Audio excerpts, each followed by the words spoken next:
What's up, Couyons? Back with another video review. Today we're drinking the Colonel E.H. Taylor, small batch, B&B or B.I.B. Bottle and bond, something like that. Yeah. It's funny that we never did a review on this one yet either, man. Because No. we've been through a few bottles of E.H. Taylor.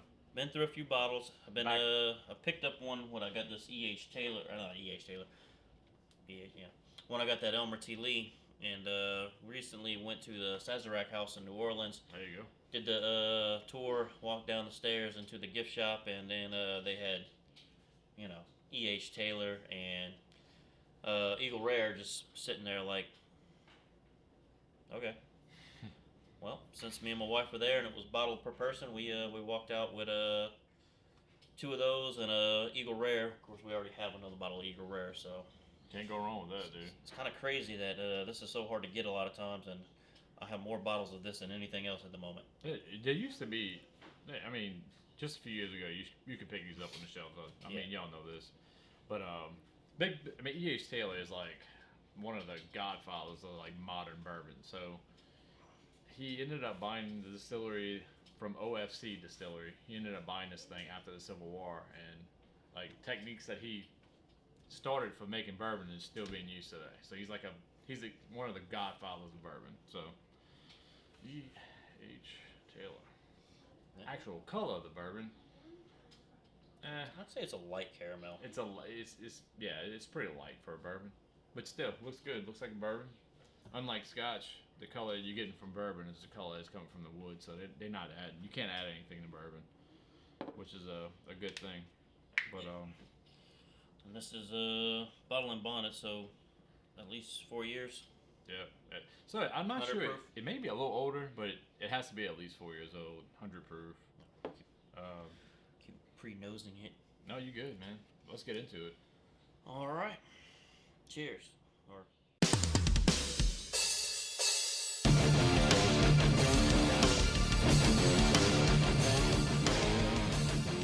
Like right off the bat, like I kind of knows it right when we poured it. The first thing I got on was chocolate. Chocolate? Yeah. I got like a chocolate, not quite like a milk chocolate, cocoa chocolate, like a molasses type chocolate sweetness to it. I could get molasses. Maybe brown sugar. I was thinking more of a molasses brown sugar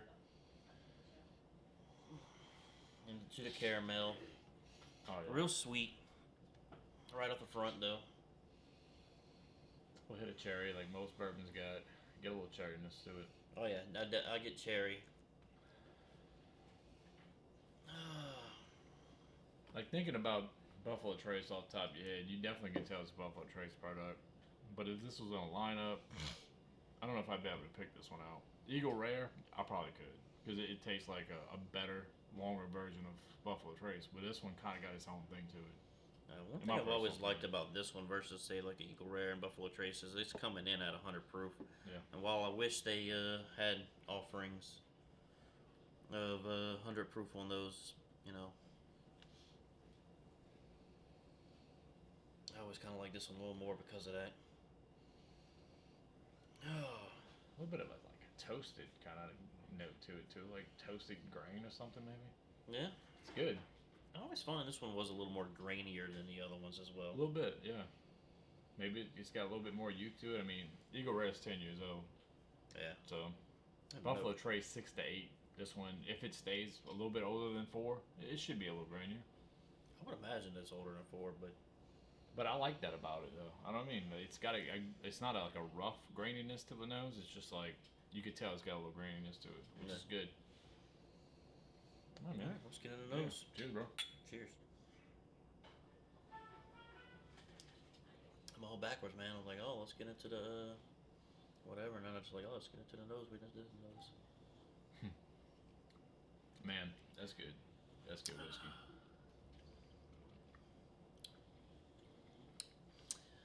Sweet caramel. I always notice the mouthfeel on this one's like super silky smooth for 100 proof. Yeah. It's 100 proof, but you could swear it was like probably 90 tasting it. It goes into that sweet caramel, vanilla, and I would say there's a chocolate, but it's more of like a white chocolate. Mm-hmm. It's real light. Goes into that, I don't know, caramel, vanilla, just light white chocolate. Toffee. Yeah. Almost like a toffee molasses kind of taste. But man, that lingers for a while. That's got a good finish on it. Real good finish. Kind of reminds me of like a candy bar, like a Snickers almost. Yeah, dude. Almost like you get like what I'm calling molasses, like creaminess. I'm saying like nougat creamy. Like it kind of goes into like maybe like this a nice Milky little Way. finish.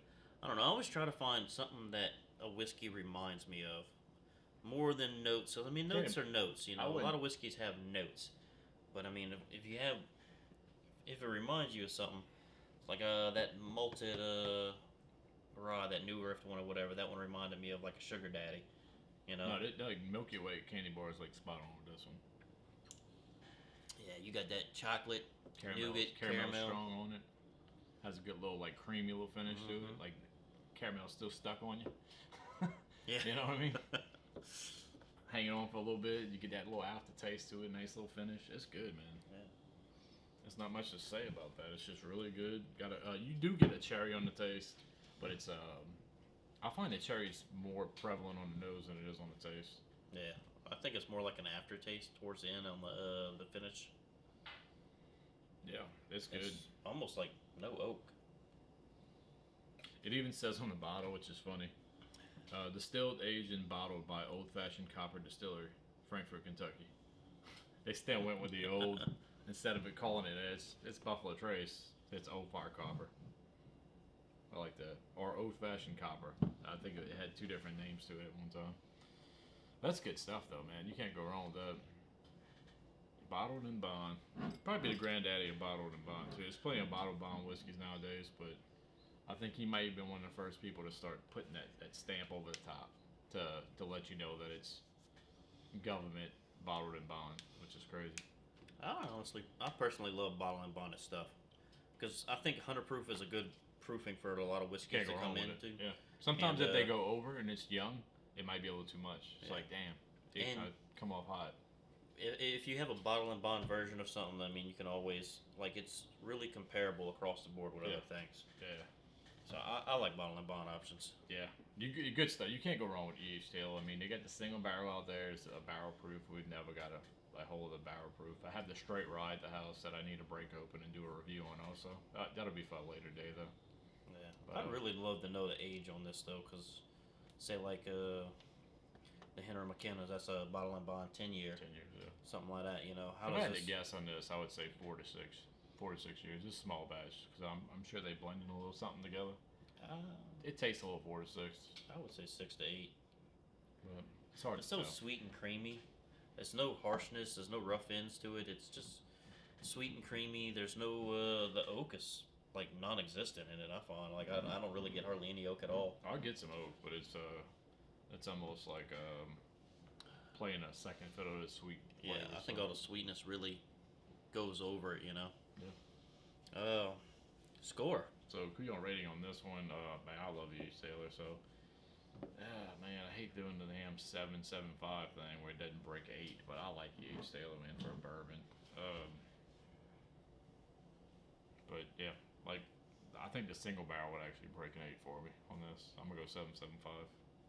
That's 7.75 is what I was going with too. So yeah, it's good. That works out pretty good, I guess. It's slightly better than average. Yeah, I'll put it to you that way. So. I think I've only ever had one bottle of the single barrel version. Still waiting to try and get a barrel proof version.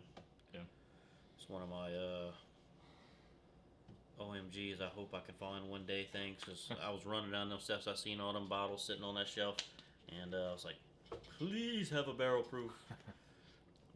Speaking of shelf and everything like that though, typically you find these in stores. When you do find them, they are somewhere between, I would say, 60 and 80 bucks. Used to be 40 all day. Yeah. Price went up. I mean, like everything, you know what I mean? That being said, my 3 bottles that I have, this is one of them, I've gotten for right at 45 bucks. So putting that in the value into the score, whatever, most people are not going to find it for that price. It's probably going to be in that 69 to 75-ish to $80 price tag. That's still grabbable for that price, though. Still grabbable for that price. I don't know if I'd go higher than that, but right. Yeah, if you find it for 45 or MSRP, buy it. Yep. Buy as many bottles as they let you buy. Just keep getting them. Yeah, that's what we got on E.H. Taylor though. Small Yeah. batch. If you're in New Orleans, stop by the Sazerac house and check them out. Maybe they might have some more on the shelf. Hell yeah. I don't think it's a common thing because we walked down there. They didn't have price tags on them. They had price tags on everything else, but not that one. So, I always thank you guys for watching. Thanks for supporting us on YouTube, and like, subscribe, and see you guys in the next video. Later.